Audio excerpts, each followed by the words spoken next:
ya se conecta. Bueno, vamos a continuar con esta sesión de arqueología en comunidad. Ya han venido otras asociaciones a lo largo del día. Ya os dije que este es un congreso transversal, hay ponencias que pueden estar en distintos bloques temáticos. De hecho, mañana tenemos una sesión sobre las últimas guerras cántabras, centrado precisamente en el Frente Norte. O sea, esta ponencia también podría estar, obviamente, podría darse mañana, o la de Tortellería del proyecto de Murugain también podría estar aquí hoy, pero bueno, por cuestiones organizativas pues lo hemos articulado así. Tenéis que ver que, bueno, que este asociacionismo no es solo típico de Euskadi, sino que en todo el norte peninsular los restos de la guerra civil han atraído a muchísima gente. Tenéis que ver que, bueno, también el propio relieve del norte de la península ibérica y la tradición incluso investigadora pues ha llevado a una afición enorme por el montañismo, por el excursionismo. Incluso en la guerra civil tenéis que ver que incluso las asociaciones de tiempo libre o de montañismo de los partidos políticos, como los del PNV, pues basaban muchas actividades culturales y deportivas centradas en el conocimiento del paisaje, de los sitios. Bueno, pues un poco toda esta tradición se ha visto volcada en un interés colectivo por el paisaje que ha llevado en los últimos años a ciudadanos, a miembros de la sociedad civil que con trayectorias profesionales muy dispares, muy diferentes, como los que tenemos hoy aquí, Álvaro y Guillermo. Y bueno, ellos vienen representando una asociación, la Asociación de Recuperación de la Arquitectura Militar Asturiana, más vinculada a la guerra civil, y llevan muchísimos años inventariando, catalogando, señalizando, desarrollando una labor de puesta en valor de todo este patrimonio, ¿no? Por eso los hemos traído aquí hoy. Y bueno, os dejamos con ellos. Muchas gracias por estar aquí. Muy bien. No sé si se oye. Muy bien, muchísimas gracias. Gracias ante todo a los organizadores de estas primeras jornadas de arqueología por habernos invitado, por haberse acordado de nosotros y, por supuesto, gracias a todos los aquí presentes por acudir. Estamos aquí para hablar, para presentar las actividades de la asociación, como nos acaba de explicar Suso, explicar un poco la trayectoria, la breve trayectoria de la Asociación Arama, Asociación para la Recuperación de la Arquitectura Militar Asturiana 1936-37.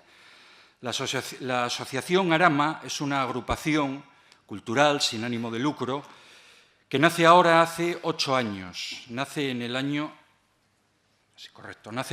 2007, vamos a hacer 8 años. Se constituye en principio por un grupo de personas que no se conocían previamente y que tampoco eran propiamente profesionales de la arqueología. Hay algún arquitecto, hay geógrafos, hay historiadores, hay articulistas, coleccionistas, montañeros, gente que de un modo u otro son conscientes de que en Asturias y en las regiones limítrofes, especialmente el norte de León, hay un patrimonio absolutamente desconocido y que corre peligro. Y este patrimonio son los restos arquitectónicos correspondientes a la guerra civil. Como digo, se constituye por un grupo de personas que no se conocían previamente, entran en contacto a través de Internet y comienzan una tarea de investigación, de catalogación, acudiendo a archivos, leyendo mucho, hablando con gente, hablando con historiadores, hablando con gente de los pueblos. Se empiezan a interesar por este patrimonio, por este conjunto de cosas relacionadas con la guerra civil que están dispersas por toda la geografía asturiana, desde la costa, los valles interiores, las montañas, la cordillera cantábrica, las estribaciones de los picos de Europa, etcétera, etcétera. Es un patrimonio curioso, muy llamativo, que llama la atención por su diversidad y por el montón un poco de leyendas que se tejen en torno a él. Leyendas en el sentido de que, como todo el mundo sabe, y se ha explicado suficientemente aquí en las ponencias anteriores, la guerra civil española es un tema tabú, ha sido un tema tabú, y es un tema no superado en el sentido de que nunca se ha explicado debidamente, nunca se ha valorado, no se ha superado en una palabra. La Asociación Arama empieza a hacer actividades, empiezan a hacer una tarea de catalogación de los elementos constructivos, centrándose especialmente en los elementos de hormigón, las construcciones defensivas de hormigón, búnkers, casamatas nidos de ametralladora, etc. Cuando empezaron, en el año 2007-2008, a hacer excursiones, creían que habría esparcidos por toda la geografía asturiana y los valles del norte de León unos 100, 150, quizá, fortines, 150 construcciones. Empezaron a catalogar, empezaron a hacer excursiones, salir periódicamente, nos fuimos incorporando más gente, se empezó a hacer publicidad de la asociación en los diversos medios de comunicación y empezaron a surgir elementos de muy diverso tipo, fortines, búnkers, casamatas. Pronto se superó los 200 elementos constructivos, enseguida se superaron los 300, después los 400. Cuando se hizo el catálogo, se hizo un catálogo bastante importante, había contabilizados más de 500 elementos constructivos de hormigón, aparte de muchísimas decenas de kilómetros de trinchera y de otros elementos difíciles de catalogar. Probablemente hay muchísimos más sin descubrir, por supuesto, algunos que han desaparecido, comidos por la vegetación, otros destruidos, muy pocos destruidos en la guerra, destruidos la mayor parte de ellos en la primera posguerra, cuando se intentaba recuperar los materiales en aquella época de escasez. Como digo, las actividades de la Asociación Arama se centran en el descubrimiento, el trabajo de campo, la catalogación y, aparte de esto, la preservación y la divulgación. Hacemos excursiones periódicas todos los primeros sábados de cada mes, en los que estas excursiones se hacen para nuestros socios. Somos una asociación con unos 100 socios aproximadamente, pero que estamos abiertos a todas las personas que se quieran unir a nosotros.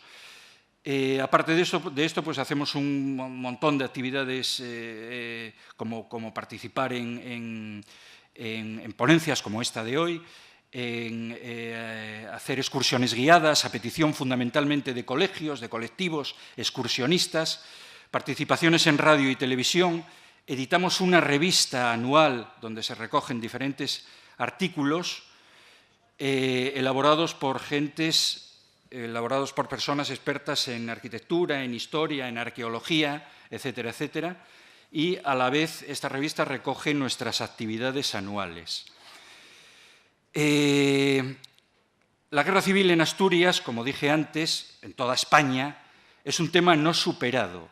Aparte de esto, todas las fortificaciones, todo este estudio arqueológico tiene para nosotros otro atractivo, y es el descubrir una historia que nos ha sido ocultada y que nos ha sido, ¿cómo decirlo?, mal explicada por algún motivo que es difícil de determinar. La guerra civil en Asturias, hay un hueco en la historiografía, hay muy pocas fuentes, hay muy pocos libros.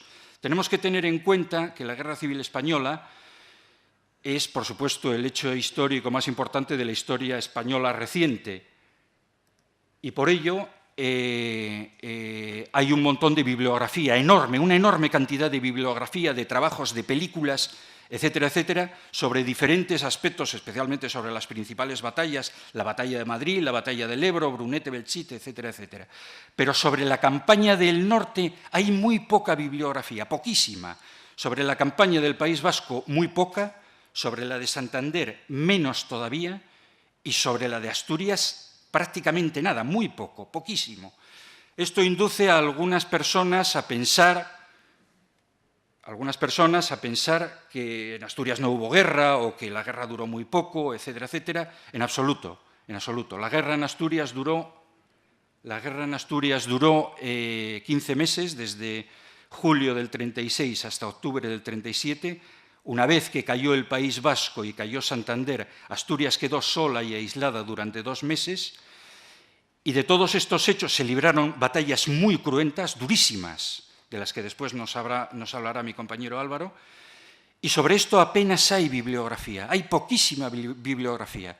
Baste, por ejemplo, contemplar la obra de algunos autores punteros, como por ejemplo, pues no sé, Paul Preston o Anthony Vivor en su reciente libro sobre la historia de la Guerra Civil Española, Gabriel Jackson, por ejemplo, insignes, estoy citando autores extranjeros, que escribieron libros importantísimos que se vendieron en todo el mundo sobre la Guerra Civil Española, y sobre Asturias apenas dicen nada.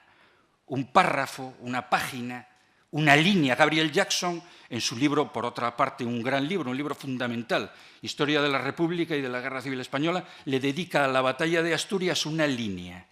Una línea. ¿Esto por qué es? Es difícil de determinar. Puede haber varias razones. Yo creo que la principal es porque en Asturias no hubo, o hubo una pequeñísima participación extranjera. A diferencia de otros frentes, en Madrid, en Aragón, incluso en el País Vasco, Santander, hubo una presencia extranjera muy importante. En Asturias apenas hubo participación extranjera, y esto quizá, junto con otros factores más difíciles de determinar, hizo que en Asturias, de Asturias no se hable de la Guerra Civil en Asturias. En Asturias hubo mucha guerra, fue durísima y además fue muy importante, en el sentido de que supone un punto de inflexión en la Guerra Civil Española.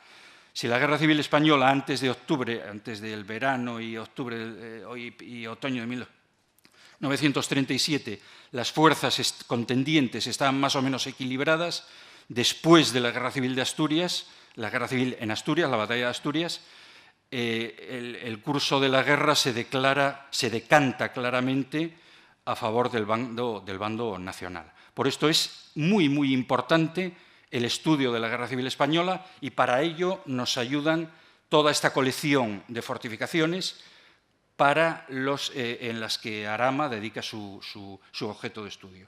Estas diferentes fortificaciones son de lo más variopinto y distribuidas en un frente muy complejo, muy sinuoso por toda la geografía asturiana. Tenemos complejos fortificados, que son, como vemos aquí en la fotografía, que son verdaderas ciudadelas. Hay varios. Verdaderas ciudadelas, algunas de ellas medio enterradas, con un montón de galerías, todo ello de hormigón, con importantes obras de hormigón, obras de ingeniería. Tenemos fortines, algunos de ellos espectaculares, galerías de tirador. Tenemos casamatas, búnkers, era a lo que me refería antes, que son una infinidad de construcciones desperdigadas por toda la geografía asturiana, curiosísimas algunas de ellas. Tenemos emplazamientos artilleros. Esto tiene una curiosidad añadida, y es que son probablemente las únicas construcciones de hormigón, las únicas casamatas para artillería, es decir, que albergaban piezas de artillería, probablemente en toda la guerra civil. En casi ningún frente hubo este tipo de construcciones. Aquí tenemos ciudadelas, más casamatas, fortines, que, como digo, están desperdigados por toda la geografía asturiana, siguiendo aparentemente un trazado sinuoso, caótico. No se entiende una vez que estudias el curso de la guerra y que estudias la evolución de los frentes. Aquí tenemos, por ejemplo, dos casamatas, dos búnkers, nidos de ametralladora, albergaban piezas de ametralladoras ligeras, ametralladoras pesadas. Tenemos algunas fortificaciones que están en parajes de gran belleza, en la cordillera cantábrica. Aquí, por ejemplo, en el macizo, estamos viendo una foto del macizo de Ubiña. Estamos viendo la foto de la fortaleza del Cueto, es una verdadera ciudadela subterránea. Todas estas obras requieren un conocimiento y requieren una protección, en tanto en cuanto forma parte de nuestro pasado, y a la vez pues, son un aula abierta para el conocimiento del futuro y también para el conocimiento de nuestra región. Aquí estamos viendo a la izquierda un ejemplo de un fortín, y a la derecha un ejemplo de una de las poquísimas casamatas de artillería, que, como digo, creo que solo las hay en Asturias, y creo que se hicieron que se conservan muy pocas de la Guerra Civil en otros frentes de España. Tenemos también, por supuesto, trincheras, kilómetros y kilómetros de trincheras que siguen un curso sinuoso, algunos en sitios inverosímiles, sitios de montaña de muy difícil acceso.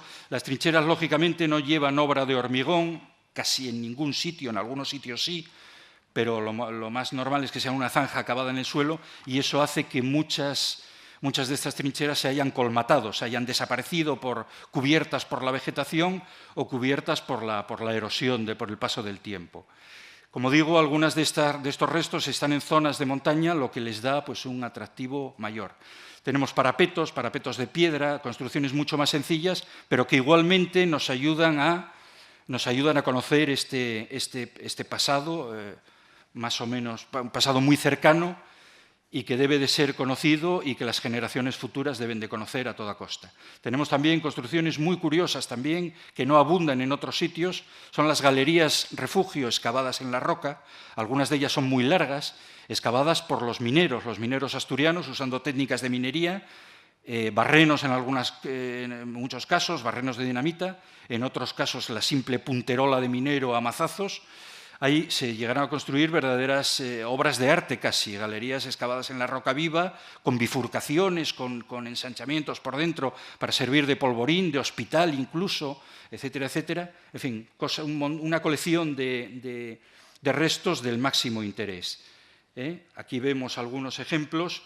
A la izquierda de una trinchera que se ha rehabilitado hace poco, de ello nos va a hablar Álvaro a continuación, y a la derecha de una trinchera armada, con hormigón armado, en el macizo de Ubiña.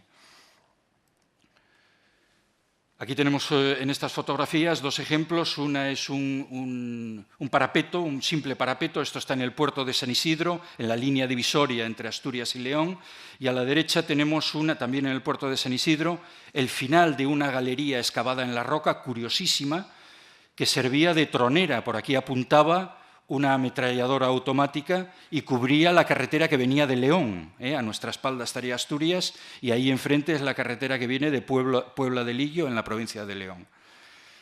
En fin, como vemos, un patrimonio curiosísimo, importantísimo, que debe ser conocido, respetado, valorado y que nos ayuda a conocer nuestra tierra, que nos ayuda a conocer, sobre todo, la pasada contienda, terrible contienda civil.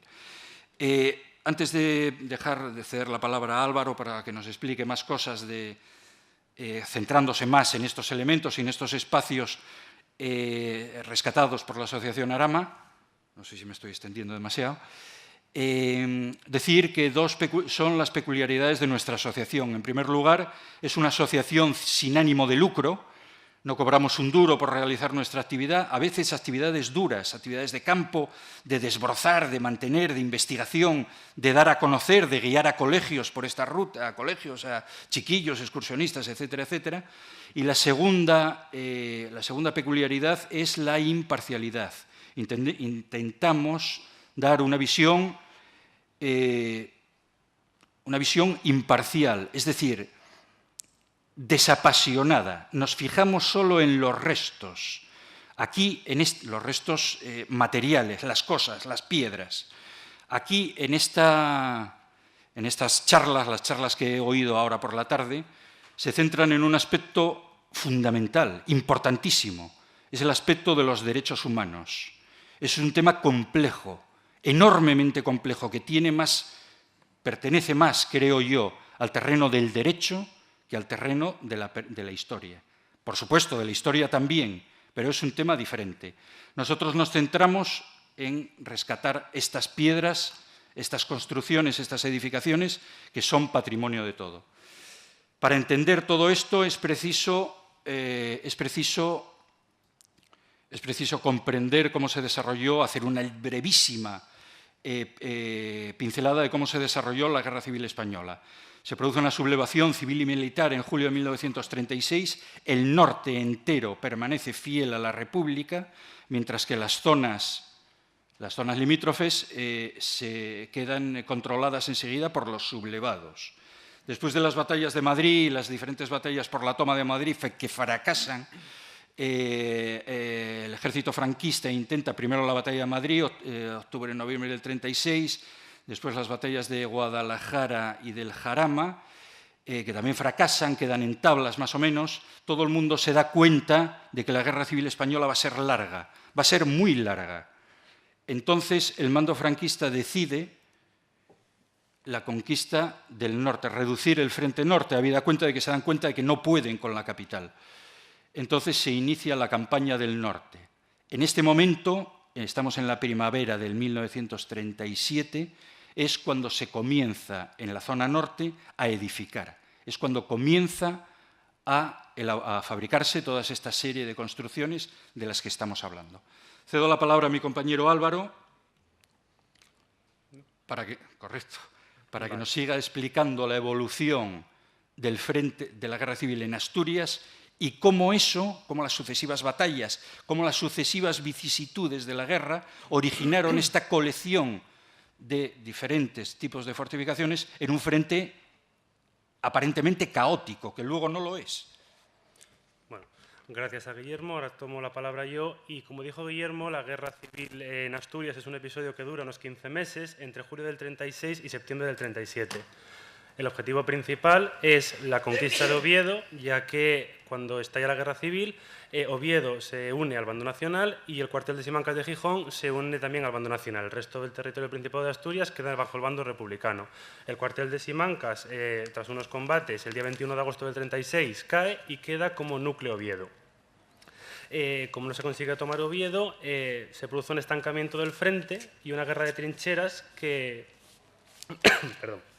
Una guerra de trincheras que luego nos permitirá explicar lo que dice Guillermo del difícil frente para entender el frente de batalla del Principado de Asturias. Tenemos que tener en cuenta, no sé si alguno de los presentes conoce el Principado de Asturias, que es un territorio con una orografía muy complicada. Esta orografía complicada, que a día de hoy para conducir es un infierno, en época de guerra supuso para los republicanos una defensa que se apoyaría en los ríos caudalosos y en las montañas. Igual que en el País Vasco tenemos el Cinturón de Hierro como una de las mejores fortificaciones de la guerra civil, tenemos que tener en cuenta que en Asturias, no sé si al mismo nivel que el País Vasco, pero muy parecido, es una de las regiones más fortificadas de España durante la guerra civil. Bueno, voy para adelante y voy para atrás. Después, la ruptura del frente se producirá por el oriente en septiembre del 37, cuando caen Gijón y Avilés el día 20 y 21 de septiembre de 1937. Bueno, en este mapa, en estos dos mapas que tenemos delante, lo que vemos es el avance inicial producido entre los días 30 de julio y los días 10 de agosto de 1936 en el intento de llegar a Oviedo. Originalmente, una columna va a avanzar por la costa, va a llegar a Luarca, los combates son enconados, algunas de las poblaciones se llegan a tomar a bayoneta calada, y en ese momento se produce lo que conocemos en historia como las columnas gallegas, que son dos columnas que avanzando por la costa desde Ribadeo y avanzando, entrando por el puerto de Leitariego, va a intentar romper el frente a la altura de Grado para intentar llegar a Oviedo. La pregunta de por qué se rompe ahí es muy sencillo. Tenemos ahí en medio el río Nalón, que es un río muy caudaloso que va saliendo al mar en dirección a Avilés por una orografía de altas montañas. Ahí por el medio discurre una carretera que en su momento, en los siglos pasados, era la salida natural de Oviedo. Las tropas van avanzando, el día 15 de septiembre llegan a Grado y el día 17 de octubre entran en Oviedo. En estos 20 kilómetros yo creo que no hay ni un centímetro, y repito, ni un centímetro, en los que no haya habido combates muy duros. En este momento, tras conseguir las tropas nacionales entrar en una cuña, tal y como ven, así de clara, se crea lo que se conoce como el Pasillo de Oviedo. El objetivo central de toda la guerra, por parte de los republicanos, será cortar este pasillo. La forma de entenderlo es muy simple y voy a entrar en un símil bastante más mundano. Todo aquel que haya jugado juegos de guerra comprende que por mucho que esté conquistando, si no cerca y consigue destruir a los enemigos que tiene a la espalda, no va a jugar tranquilamente. Es decir, en cristiano, todas las tropas destinadas y que el bando republicano utilizará para intentar conquistar Oviedo son tropas que está despistando otros frentes más importantes, como puede ser el apoyo en Santander o el País Vasco o el apoyo en los Montes de León. El bando republicano iniciará una ofensiva en febrero del 37 con el objetivo de intentar cortar el pasillo de Grado. Se calcula 100 piezas de artillería, vehículos blindados, habrá un apoyo aéreo, hay trenes blindados y el objetivo es, lo que digo, cerrar lo que yo llamo una cremallera. Si cierras todo eso, como todas las posiciones se van apoyando unas con otras, desde Grado hasta Oviedo, acabará cayendo como una baraja de naipes y ahora conseguirán conquistar Oviedo. Se produce un fracaso absoluto y entonces aparece un eslogan que se llama fortificar es vencer, que por lo que veo se parece mucho al escogido en este congreso, que dice que un fusil no vale nada si no hay un pico junto a él. Este eslogan aparece, repito, en febrero del 37. En agosto del 37 se inicia una gran ofensiva en Asturias que será la ofensiva que intentará volver a cortar el pasillo de Grado. Lo intentará cortar por uno de los puntos más delicados, que sería la Sierra del Pedroso y Bufarán, que se ve en el plano de la izquierda. Para entenderlos tenemos que imaginar que el pasillo son un montón de montes uno frente a otro y la Sierra del Pedroso y Bufarán es la única cuña que permitiría cortar, como vemos a la derecha, en una maniobra de pinza permitiría cortar el terreno.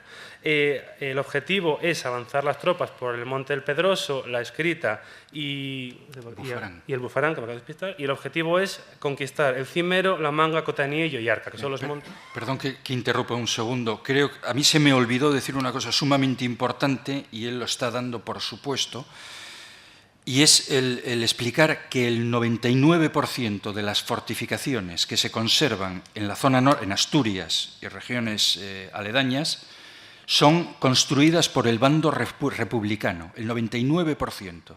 El bando republicano, que era el que se defendía.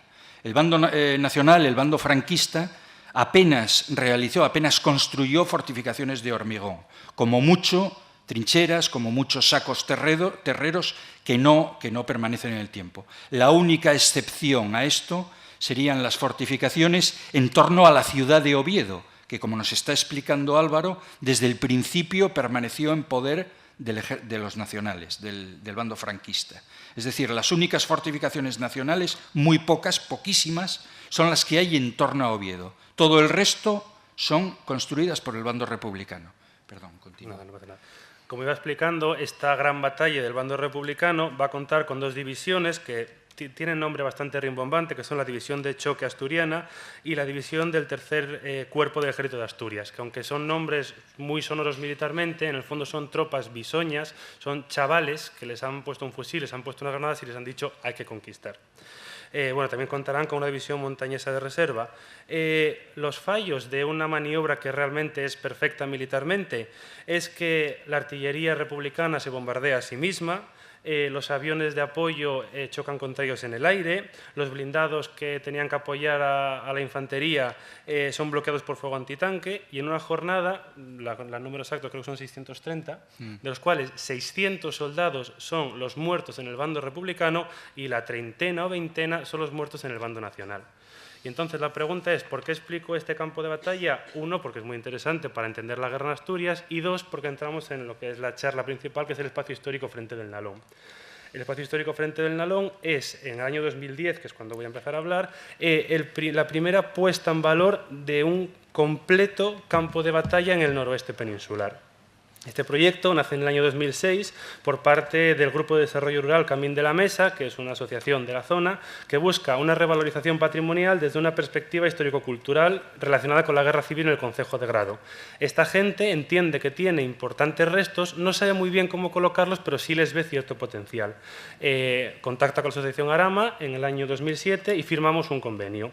En ese convenio tiene el apoyo del Ayuntamiento de Candamo, que es el ayuntamiento de la zona, y se forma un equipo multidisciplinar en lo que se busca, se lo localizará, se inventariará, se diseñarán rutas, incluso se utilizarán para esas rutas pistas militares de la época del campo de batalla y se formará un gabinete en el que habrá, bueno, se mirarán archivos, se mirará fotografías, se mirará cartografía de época, algunos de los planos que hemos puesto son de esa investigación. En el año 2009 se define el proyecto, en el 2010 se aprueba y las obras se hacen en el año 2011.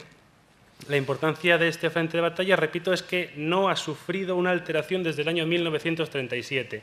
En las fotos que tenemos, que son del año 2012, se ve un monte de pinos, pero ahora mismo eso está como estaría en la época, que sería unos praos.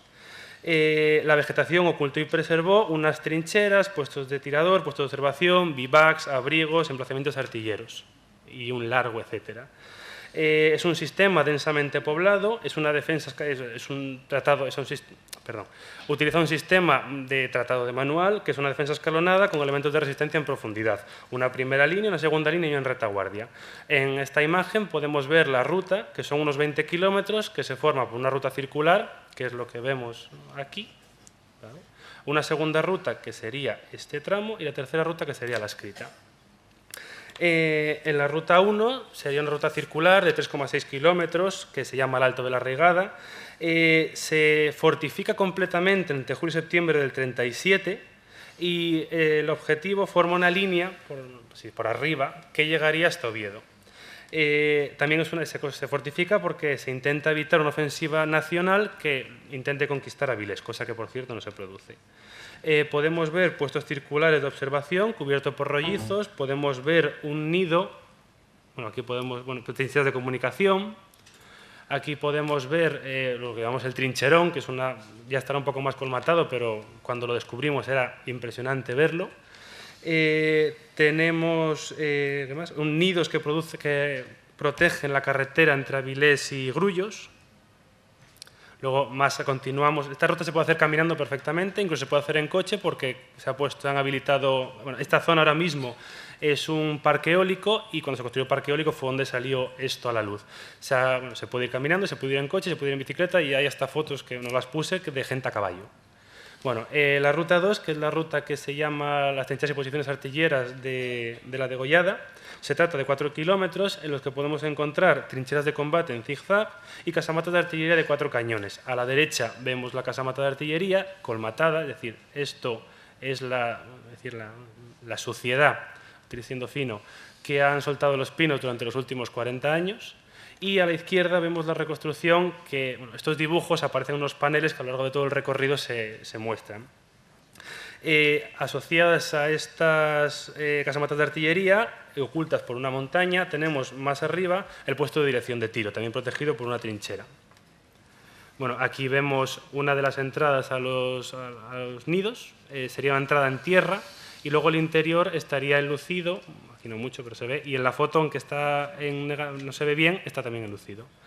Después continuaríamos caminando, todo esto tenemos que entender que partimos desde la parte de arriba de la montaña y vamos bajando. Si vamos bajando, vamos siguiendo el zigzag de estas trincheras, en algunos lugares podéis llegar a pasar físicamente la trinchera por encima con estos puentecitos que se han puesto, y llegamos...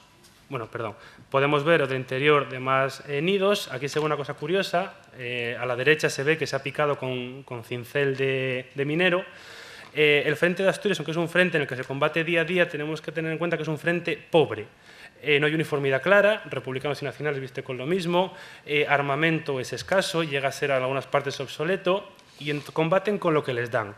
Estos nidos se construyen para un tipo concreto de ametralladora y por la razón que sea, en ese momento reciben otra ametralladora que no pueden montar.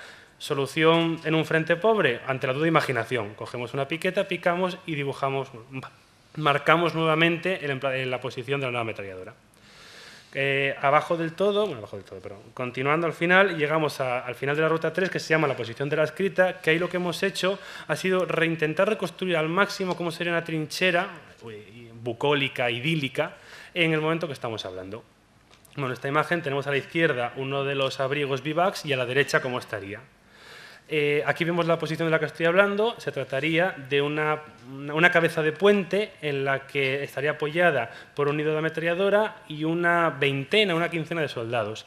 El objetivo era que si veían el ataque nacional, que no se produjo, aguantarían lo máximo, se retirarían a la posición que hemos visto anteriormente y desde ahí se aguantaría.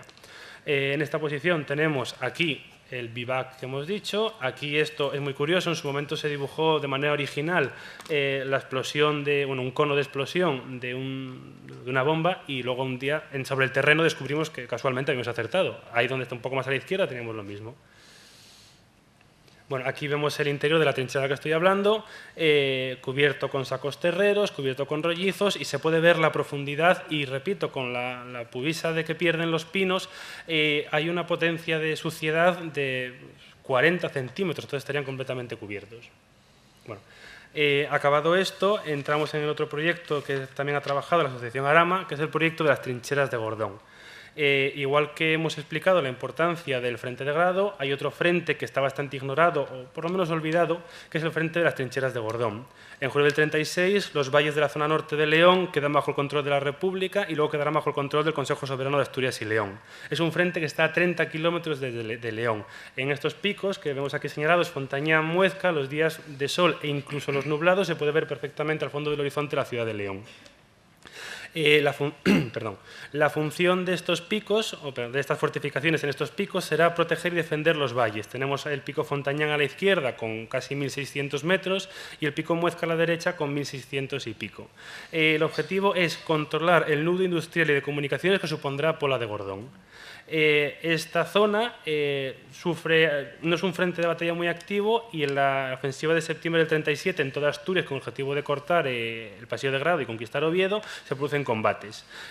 Una brigada nacional llamada Castilla, con una mejala marroquí, provocarán que tanto Fontañán como Pico Muezca, tras 2 días de tenaz combate, se retiren tras ser casi copados.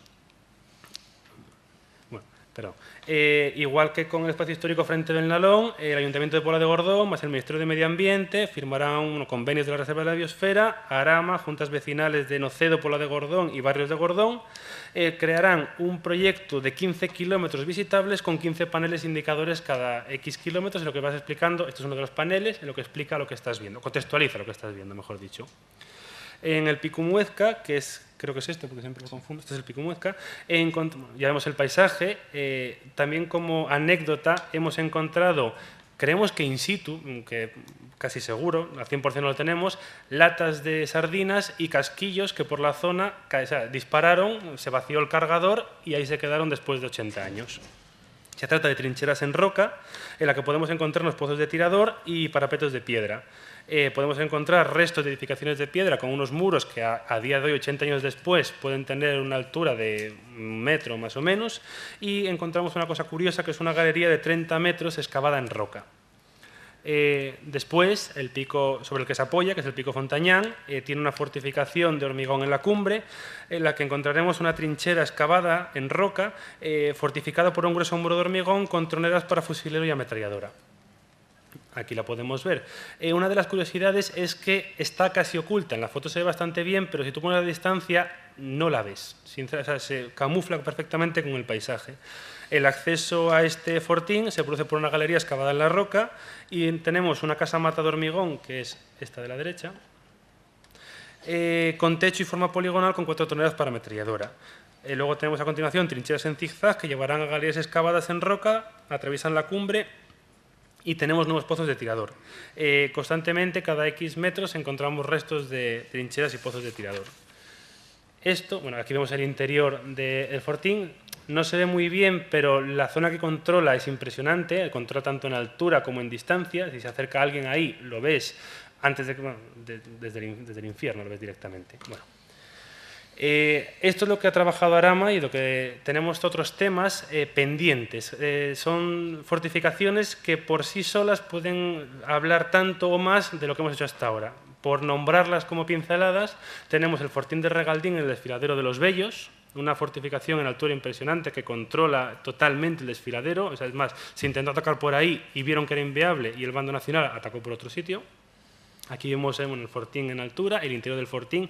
Como son zonas en las que ni hay vegetación clara, ni hay prados, ni hay cultivo, están como se abandonaron. Digamos que un poquito más sucias, pero están exactamente igual. Una galería de hormigón, se ve la anchura y la obra de trabajo.